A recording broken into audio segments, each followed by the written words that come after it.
আগরতলার মহারাজা বীর বিক্রম বিমানবন্দরে রবিবার মহারাজা বীর বিক্রম কিশোর মানিক্য বাহাদুরের ব্রোঞ্জ মূর্তির উদ্বোধন করেন রাজ্যের মুখ্যমন্ত্রী ডক্টর মানিক সাহা। অনুষ্ঠানে নিজের বক্তব্যে মুখ্যমন্ত্রী জানান, রাজ্যের রাজকীয় গৌরবকে বিভিন্ন দিকে বিশ্বের দরবারে তুলে ধরেছে বিজেপি সরকার।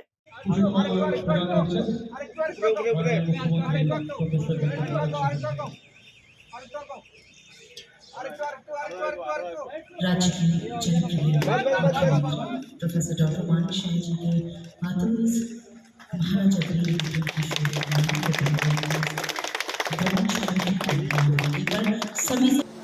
আমাদের সরকার যখন 2018-তে এবং মাননীয় প্রধানমন্ত্রী যখন 2014-তে প্রধানমন্ত্রী হিসাবে উনি দায়িত্বভার নিলেন, তারপর থেকে কিন্তু দেখা গেছে, এবং সেটা শুধু দেখা না, বাস্তবেও আমরা দেখেছি, বাস্তবেও সেটা পরিলক্ষিত হয়েছে যে ওনাদেরকে আমরা সম্মান আমরা দিতে পেরেছি।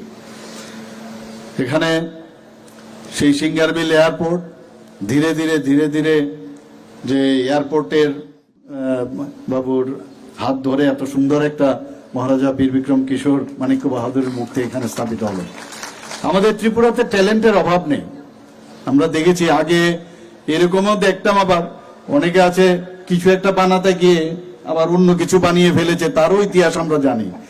কিন্তু এখানে আমি বলবো যে সত্যিকারের অর্থেই মহারাজা বীর বিক্রম কিশোর মানিক্য বাহাদুরেরই উনি ঠিকভাবে মূর্তিটা বানিয়েছে। আসলে মাইন্ডসেটের